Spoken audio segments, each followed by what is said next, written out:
उज्जैर खान मारा गया।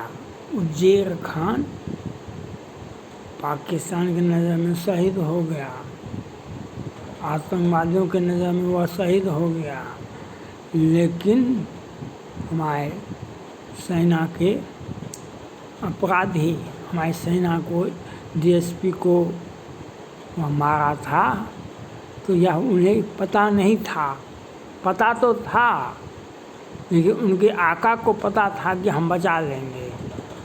ये फारूक अब्दुल्ला, उमर अब्दुल्ला, मुफ्ती महबूबा, यासीन मलिक, लेकिन ये लोग सीखते नहीं हैं। पाकिस्तान आज में गम है, पाकिस्तान में आज गम है। उज्जैर खान मारा गया, वह घरयाली आंसू बहा रहा है। हाँ, दूसरे गरीब के बच्चे को मरवाना तो पाकिस्तान से कोई सीखे। गरीब के बच्चे को मरवाना कोई भी दुनिया में कोई भी देश पाकिस्तान से सीखे। कोई भी गरीब के बच्चे को जीवन जीना मुश्किल कर दे, वह चाइना से सीखे। कोई गरीब को जीने का अधिकार छीन ले, वह कोई नेपाल से सीखे। और आज पाकिस्तान ने जो कर रहा है, चंद रुपये की व्यवस्था करके और आतंकवादी बना रहा है। लेकिन केंद्र सरकार को और सेना को, केंद्र सरकार को सोचना चाहिए, आप जब हाथ पर हाथ दे कर के बैठेंगे तब इसी प्रकार की घटनाएं होगी।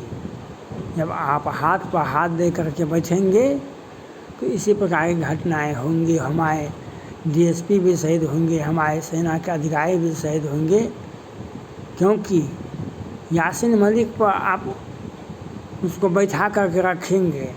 उनका जो सेना के अधिकारी का हत्या हुआ था, उस केस का ट्रायल के लिए आप बेचैन नहीं हैं। केंद्र सरकार बेचैन नहीं, अगर बेचैन रहेगी तो 100 उपाय है। अगर बेचैन रहेगी केंद्र सरकार कानून मंत्री तो 100 उपाय हो जाएगा। लेकिन हम तो बेचैन है नहीं, हम बेचैन नहीं हैं। जब आप बेचैन नहीं होंगे तो यासीन मलिक जैसे व्यक्ति, बुरहान वानी जैसे व्यक्ति हंसेंगे ही हंसेंगे। बुरहान वानी से क्या सीखा? आज कितने बुरहान वानी हो गए हैं जम्मू कश्मीर में? अब ये बताइए, पहले तो एक बुरहान वानी के को मार दिए तो अपना केंद्र सरकार अपना पीठ थपथपा रहे थे। आज उज्जैर खान कौन है? बुरहान वानी से बड़ा है कि छोटा है? ये केंद्र सरकार बतावे हमको और पूरे भारत को बतावे। आपने बुरहान वानी के बाद और क्या किए? हजारों हजार बुरहान वानी पैदा हो गया। आपको पास देना होगा। आपको वहाँ का विधानसभा चुनाव को रद्द करना, कभी भी 10 वर्ष तक चुनाव नहीं होना चाहिए वहाँ पर। और ये जो मुफ्ती महबूबा है, उमर अब्दुल्ला, फारूक अब्दुल्ला और जितने भी वहाँ के नेताजी हैं, उन पर एक्ट लगना चाहिए, उन पर कार्रवाई होने का। उनके कितने जमीन, हिंदुओं का ज़मीन को बांटा है, उसके पास में कितने संपत्ति हैं, कहाँ से संपत्ति आया है, एक संपत्ति का हिसाब होना चाहिए। और कोर्ट इसे हिसाब करे। आपका ईडी कहाँ गया? आपने, मोदी जी ने 5 साल का सेवा विस्तार दे करके ईडी के कमिश्नर को सेवा विस्तार दिया, और वह क्या कर रहा है? क्यों नहीं फारूक अब्दुल्ला, उमर अब्दुल्ला, मुफ्ती महबूबा को फंडिंग कहाँ से होता है? और आपका ईडी कहाँ गया? आपका सीबीआई कहाँ गया? आपका एनआईए कहाँ गया? और आपका सारा का सारा व्यवस्था चौपट हो जाता। फिर आप एक उज्जैर खान पर आप अपना चेहरा दिखाएंगे, लेकिन आपको समझ में नहीं आता है। बुरहान वानी के बाद आप बैठ गए। आज उज्जैर खान मारा गया, लेकिन अब उस 1000 उज्जैर खान पैदा ले लिया है। इसके लिए आपको सतत प्रयास करना होगा और आपको घोषणा कर देना होगा। हम जम्मू कश्मीर केंद्र शासित प्रदेश है, हम चुनाव नहीं कराएंगे 10 वर्ष तक। लिख लीजिए। और जितने भी आतंकवादी है, सेना को आदेश होना चाहिए, एक का भी गिरफ्तारी नहीं होना, बस उसे सिर्फ और सिर्फ गोलियों से भून डाले। सेना सिर्फ गोली चलाने के लिए जानती है, सेना को किसी भी आतंकवादी को गिरफ्तार नहीं करना चाहिए। सेना को पुलिस गिरफ्तार कर सकते जम्मू कश्मीर, लेकिन सेना को गिरफ्तार उसे कभी भी आप अगर सेना हमारा नरमी दिल दिखाता है या केंद्र सरकार के इशारे पर या वहाँ के राज्यपाल के इशारे पर या जिस भी परिस्थिति में ये घटनाएं होती है, हमारे 2 अधिकारी और 2-3 जवान, इस बीच में 2 महीने में हमारे कितने जवान शहीद हो गए, कितने ऑफिसर हमारे शहीद हो गए। इसके लिए केंद्र सरकार जिम्मेवार है, उसके लिए फारूक अब्दुल्ला का बयान जिम्मेवार है, मुफ्ती महुआ का बयान जिम्मेवार है। इस पर सख्त एक्शन होना चाहिए। और आप जितने भी अपराधी हैं उनको फास्ट ट्रैक कोर्ट में सुनवाई होनी चाहिए। उनका केस का यासीन मलिक का फाइल को निपटा दीजिए। वह कहाँ गई थी वह भाजपा जो जब कसाब को विलम्ब हो रहा था फांसी देने में, भाजपा क्या बोल रही थी, यह बताना चाहिए जो भाजपा क्या बोल रही थी। आज यासीन मलिक के बारे में क्या कर रहे हैं आप, दुनिया देख रही है आपको। कसाब के बारे में भाजपा क्या बोल रही थी, सोनिया गांधी को बारे में यूपीए सरकार उसे फांसी नहीं देगी, लेकिन उसने फांसी दिया। और आप यासीन मलिक को फांसी दे के दिखाइए। आप ये जो फारूक अब्दुल्ला बोल रहा है हमको जम्मू कश्मीर का प्रधानमंत्री बनना है, उस पर कार्रवाई कीजिए। यासीन मलिक को फांसी दे के दिखाइए। उन पर कितना एक्ट है, कितना केस है, उसको सेना का कितने जवान का शहीद हुआ है, उसका पर केस होना चाहिए। आप ऐसे 2-4 आतंकवादी को मार दिए, हमारे 10-20 जवान शहीद हो गए, 2-4 आदमी को मार दिए और हम पब्लिकली बोले हमने घुस के मारा, आपने घुस के नहीं मारा। आपको परिस्थितियाँ ऐसे पैदा कर दी गई जो आपको मारना ही पड़ता।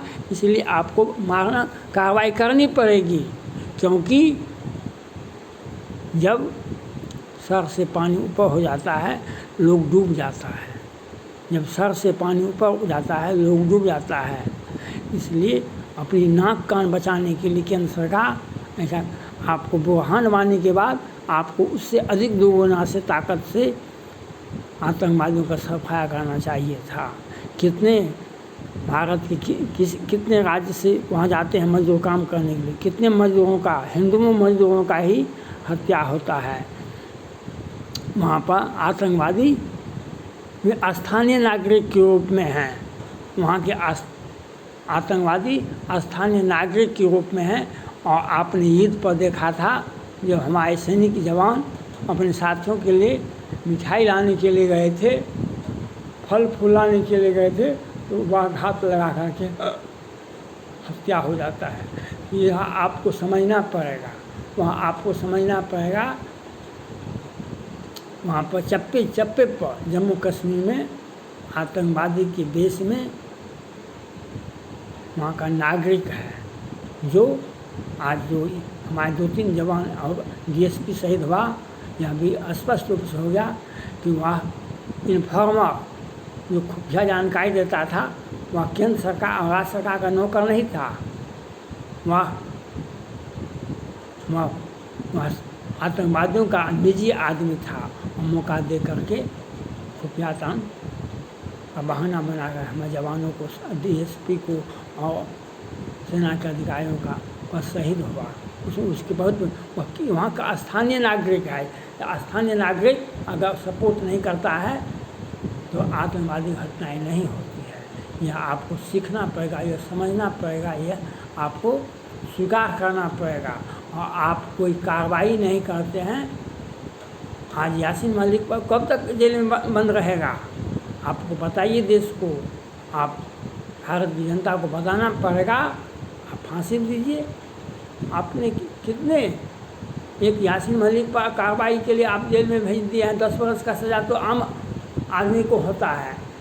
या आपका कठोर निर्णय जम्मू कश्मीर में आतंकवाद को फैलाने वालों पर कठोर निर्णय की आवश्यकता होती है। हम हैं, हमारे एक एक जवान का बलिदान का बदला हम 1000 आतंकवादियों को जान लेकर के करेंगे। हमें हिसाब चुकता करने के लिए आता है। आपको उसी प्रकार से कार्रवाई करनी पड़ेगी जिस प्रकार से एयर स्ट्राइक का सर्जिकल स्ट्राइक कीजिए। लेकिन वहाँ के जो स्थानीय जम्मू कश्मीर में पीओके और पाकिस्तान को छोड़िए, जम्मू कश्मीर में बैठा हुआ है आतंकवादी गिरोह जो सेना के पुलिस के हर एक्टिविटी को वह दिखाता है, बताता है। और वहाँ पर हिंदू जाता है, आज भी हिंदू, पहले तो मारा गया, उसको भगाया गया हिंदुओं को, आज भी हिंदुओं को वहाँ पर काम करने का अधिकार नहीं है। वहाँ पर कोई नागरिक जाता है गरीबी में काम करने के लिए, मजदूरी में, उसे मार दिया जाता है। ये बात आपने देखा होगा। लेकिन आप कोई कार्रवाई नहीं करते हैं, और ठोस कार्रवाई जब तक नहीं होगी तब तक श्रीमती इंदिरा गांधी का जान चला गया, वे शहीद हो गई। लेकिन ब्लू ऑपरेशन को करके वह दिखा दिया जो हम खालिस्तानियों के सामने नहीं झुकते हैं। हम खालसा बब्बर जैसे आतंकवादियों के सामने नहीं झुकते हैं। हम देश को तोड़ने वाले को हम टुकड़े टुकड़े में बांट देंगे। यह आपको करना पड़ेगा। आपको वहाँ पर स्थानीय आतंकवादी है जम्मू कश्मीर में, उसका सफाया कीजिए। माननीय प्रधानमंत्री नरेंद्र मोदी जी, यह कह देने से और आवाज़ चिल्लाने से कुछ नहीं होता है। एक बुरहान वानी, अब तो यासीन मलिक, अब तो उज़ैर खान आ गया। इस बीच में कितना बार फासला हुआ। जब 1000 आतंकवादी पैदा होता है तो आप एक को मार देते हैं, हमारे 10-20 जवान शहीद हो जाते हैं। इससे काम नहीं चलता है। काम करने के लिए हम एक एक आतंकवादियों को ढूंढ के खोज, वह पाकिस्तान में हो या जम्मू कश्मीर में हो, जम्मू कश्मीर में आतंकवादी बैठा हुआ है, इसको आप स्वीकार करना पड़ेगा। इसको आप स्वीकार करना पड़ेगा। आप इस बात को स्वीकार कीजिए और आतंकवादियों का सफाया कीजिए। यही एकमात्र रास्ता है। थैंक्स।